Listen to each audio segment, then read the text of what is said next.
കൂടുതൽ വാർത്തകളും വീഡിയോകളും കാണാൻ ഈ ചാനൽ സബ്സ്ക്രൈബ് ചെയ്യുക. കൂടെ ബെൽ ബട്ടൺ അമർത്തുക.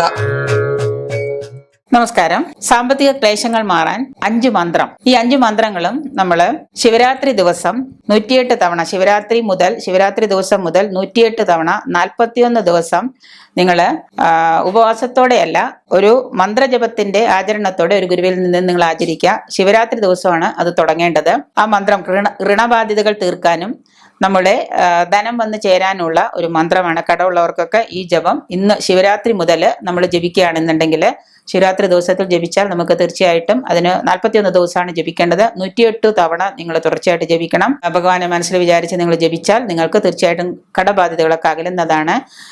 മന്ത്രം ഇതാണ്, ജപം ഇതാണ്: ഓം ശിവായ നമ, ഓം സ്ഥാണവേ നമ, ഓം ശംഭവേ നമ, ഓം പിനാകിനേ നമ, ഓം സ്വയംഭുവേ നമ. ഈ 5 മന്ത്രങ്ങൾ ഒന്നുകൂടെ പറയാം: ഓം ശിവായ നമ, ഓം സ്ഥാണവേ നമ, ഓം ശംഭവേ നമ, ഓം പിനാകിനേ നമ, ഓം സ്വയംഭൂവേ നമ. ശിവരാത്രി ദിനം തൊട്ട് 41 ദിവസം 108 വരെ നിങ്ങൾ ഈ ജപം വളരെ ഭയഭക്തി ബഹുമാനത്തോടെ ജപിച്ചാൽ തീർച്ചയായിട്ടും നിങ്ങൾക്ക് കടമെല്ലാം ആകുന്ന ധനം വരുന്നതാണ്.